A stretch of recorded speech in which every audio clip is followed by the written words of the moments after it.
Being prepared is so very important. Now, most of the time on this channel, we're talking about what to be prepared for, what is happening for you to be prepared for.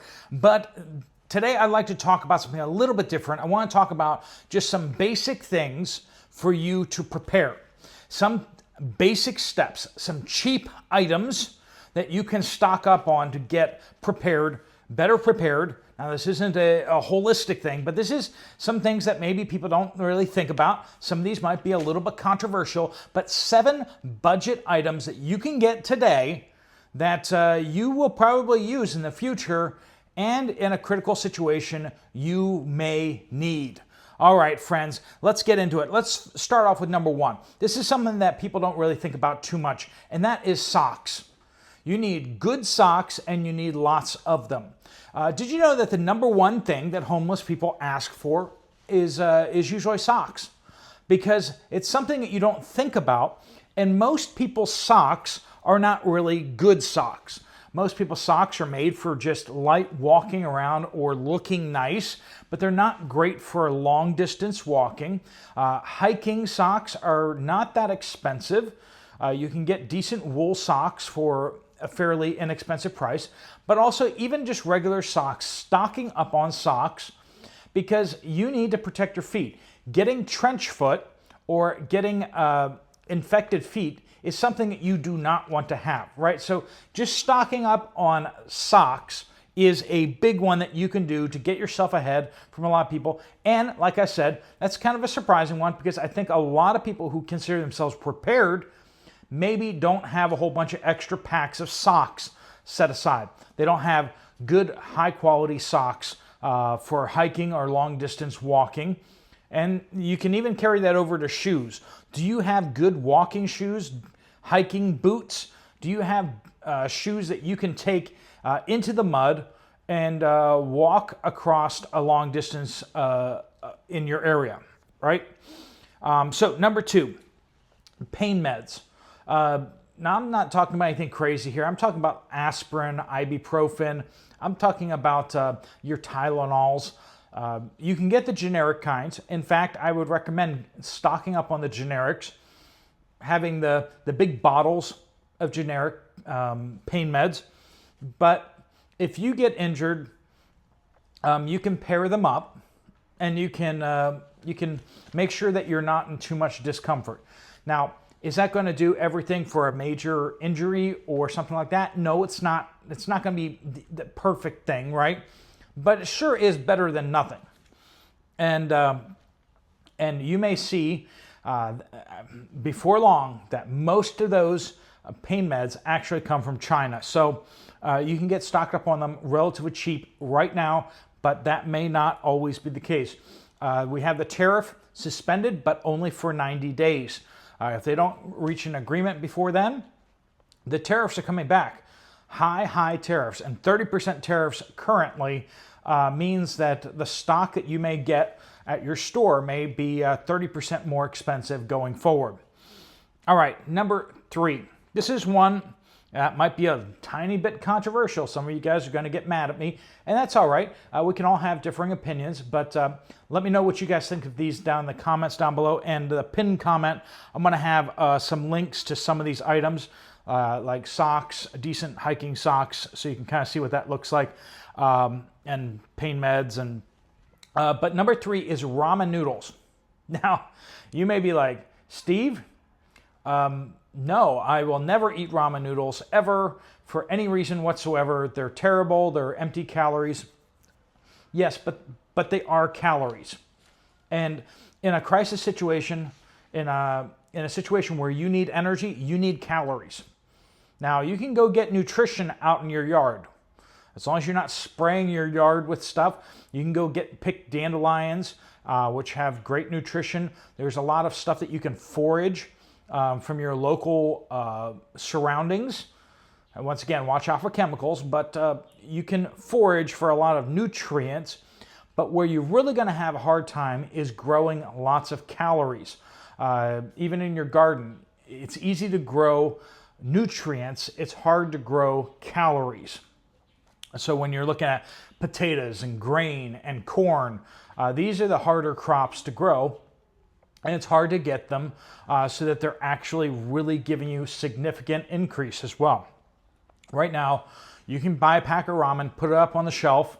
As long as you keep it in climate-controlled temperatures, you're looking at 4 or 5 years shelf life. It's going to start tasting a little bit stale.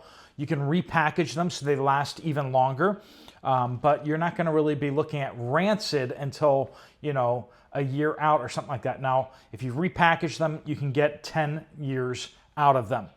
Ramen noodles, that's number 3. Let's move on to one that's very similar to ramen noodles. I'm going to say that you want to pair that up with some animal protein. I'm going to recommend Vienna sausages. Vienna sausages are canned. They're going to last a long time. If you can stand them whatsoever, get Vienna sausages. If you can't stand them, you might want to stock them anyway because you're going to find people that can stand them. If you don't want to do Vienna sausages, you can go canned chicken, or chick coin as we like to call it here on this channel. You can get tuna, you can get canned beef. Think about stuff that you're going to pair with that ramen noodles. Once again, don't be so concerned about the vegetables and the greens. You should be able to forage those greens, okay? So that's where you want to start with.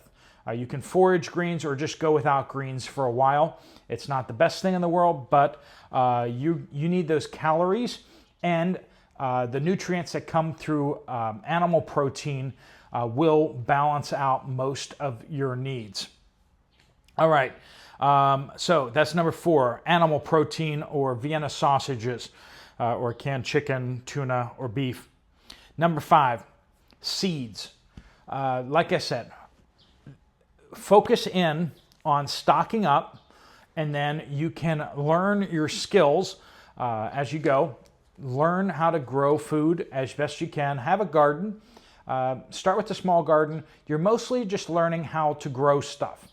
If it's going to help your family grow herbs. Learn how to grow different. Take on a different project every year if you can. Grow a little something, a little of this, a little of that. But make sure that you have seeds put away.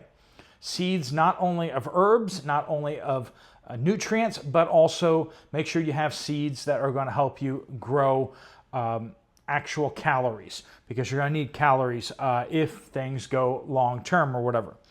All right, not to mention, food may be available, but you may not be able to afford it. All right, next is paper plates and cups. This is one that a lot of people don't think about as well.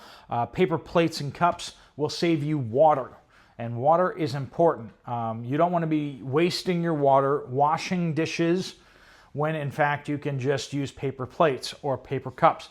Paper plates and paper cups, I wouldn't recommend the paper cups. I'd recommend plastic cups. The plastic solo cups are great. You can wash them if you want to. You don't have to. You can toss them, or you can wash them and use them again. Solo cups are great.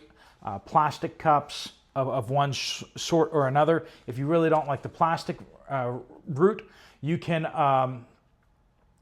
actually get paper cups. Make sure they got the wax coating on them so they don't degrade super fast. But paper cups.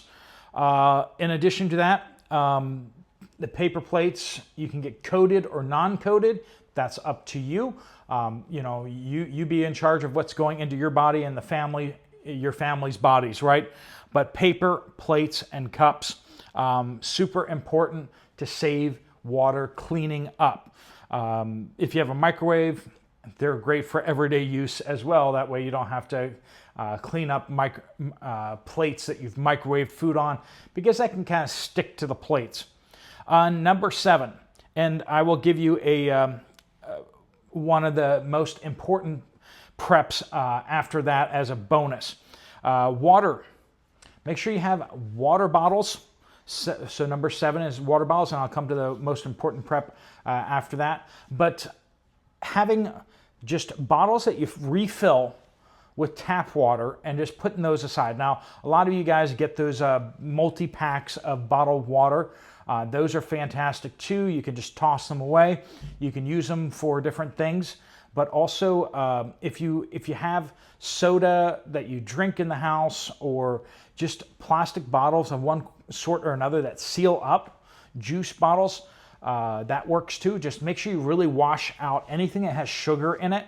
Really wash that out well. But once you've washed it out, you can then fill it up with tap water and just put it away. That really helps you out.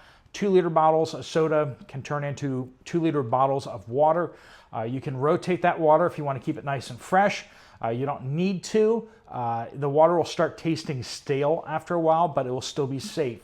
As long as you seal it up right after putting tap water in there. The tap water has some chlorine gas in there. That chlorine gas will make sure that there's nothing alive in that water when you seal it. So it's like canning water. So that water won't go bad, especially if there is nothing there to grow on. All right, friends, and the final thing is a power bank for your cell phone, so you can recharge your cell phone. That's super important as well. All right, friends, thanks so much for watching. If you want to check out another video from this channel, there's one right up here, or you can find those links down in the pinned comment down below. Thanks so much. Adios.